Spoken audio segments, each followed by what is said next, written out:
সমাজনীতি, অর্থাৎ যার যে ধরনের যোগ্যতা আছে তাকে সেই ধরনের কাজ দাও, প্রয়োজনীয় অর্থ দাও, আর এই অর্থ ভুগতান করার জন্য সুস্থ আইন শৃঙ্খলা এবং নিরাপত্তা দেওয়া। যখন মানুষ তার যোগ্যতা অনুযায়ী কাজ পাবে, প্রয়োজন অনুযায়ী অর্থ পাবে, থাকার জন্য সুস্থ আইন শৃঙ্খলা নিরাপত্তা পাবে, তখন এই জাতির ভিতরে কোনো ভেদাভেদ সৃষ্টি হবে না। প্রিয় সংগ্রামী আরামা শুধু সমাজনীতি সংজ্ঞাপন নয়, তিনি গণতন্ত্রের তাত্ত্বিক রচনা করেছেন। তিনি গণতন্ত্র বলেছেন যে জনগণ সরাসরি ভাবে রাষ্ট্রের শাসক হলো গণতন্ত্র, কিন্তু জনগণ কিভাবে আইন রচনা করবে এই ব্যাখ্যাটা ওয়ার্ল্ডের ভিতরে একমাত্র দার্শনিক জায়গায় দিয়েছেন। যে গণতন্ত্র আইন করবে তিন ভিত্তিক: বিজ্ঞান ভিত্তিক, ঐতিহাসিক এবং সাংস্কৃতিক। বিজ্ঞান হলো আল কোরআন এবং সায়েন্স, সাংস্কৃতিক হলো ভাষা, শিক্ষা এবং সভ্যতা, ঐতিহাসিক অতীত, বর্তমান, ভবিষ্যৎ। এই বিষয়গুলো নিয়ে যখন আইন তৈরি হবে তখন এই দেশ জাতির ভিতরে কোনো ভেদাভেদ সৃষ্টি হবে না, কখনো দুর্নীতি মাথা ছাড়া দিয়ে উঠতে পারবে না, কখনো হত্যা খুনে রাজনীতি করে সৃষ্টি তৈরি করতে পারবে না, কখনো সারা সারা দেশে প্রতিষ্ঠিত হতে পারবে না। আজকে বিদেশি সেই আবার গণতন্ত্র মতবাদ দিয়ে এই দেশ জাতিকে বিখণ্ডিত করেছে, দেশ জাতিকে খণ্ড খণ্ড করেছে এবং এদেশে হত্যা খুনে রাজনীতি তৈরি করেছে, সারা সারা প্রতিষ্ঠা হওয়ার জন্য একটা নীল নকশা তৈরি করেছে। কিন্তু আমি বলতে চাই, সেই সমস্ত বিদেশি যে সমস্ত দর্শন দিয়েছিল কার্ল মার্ক্সের কমিউনিজম, সেখানে শ্রমিক মেহনতি মানুষের স্বার্থে না থাকা, আর সেই দর্শন বিশ্ব থেকে বিমুখ হয়ে পড়েছে।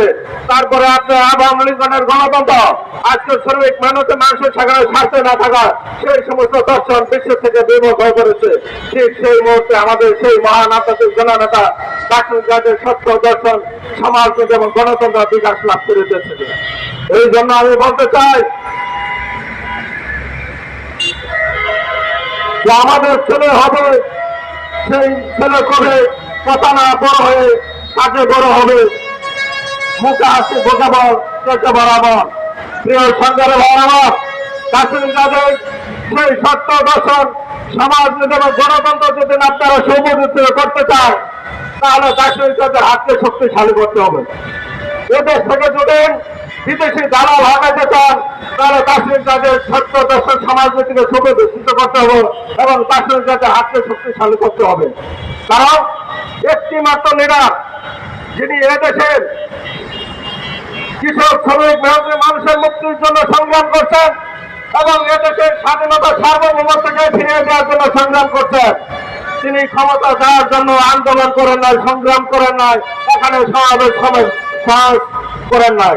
তিনি আস্তে আস্তে এদের জাতিকে সুসংগঠিত করার জন্য সংগ্রাম করে যাচ্ছেন আদর্শের পথে, গণতন্ত্রের পথে।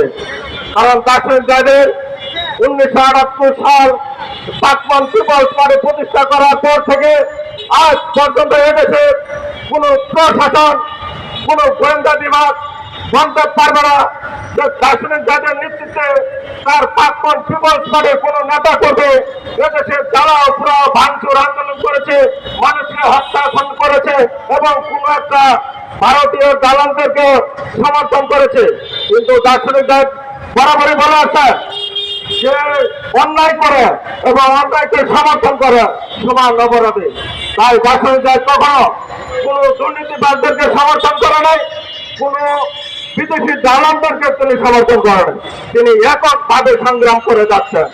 এই এককভাবে বলতে গেলে আরেকটি কথা বলতে হয় যে তোমার ডাকখানে যদি কেউ না আসে, তুমি একলা চলো রে। তাই দার্শনিক জাতি কঠোরভাবে দীর্ঘ 47 বছর যাবৎ তিনি সংগ্রাম করে যাচ্ছেন। তিনি কখনো কারো কাছে মাথা নত করে নাই। দার্শনিক জাতি একমাত্র লিডার যিনি এককভাবে সংগ্রাম করার জন্য এদেশে একটি মাত্র লিডার, যার মাধ্যমে শুধু এদেশ না সারা বিশ্বকে নেতৃত্ব দেওয়া সম্ভব। সারা বিশ্ব কিভাবে নেতৃত্ব দেব? সেই দার্শনিক জাতিদের সত্য দর্শন সমাজনীতি দিয়েছেন, সেই সমাজনীতির মাধ্যমে শুধু এদেশে এদেশ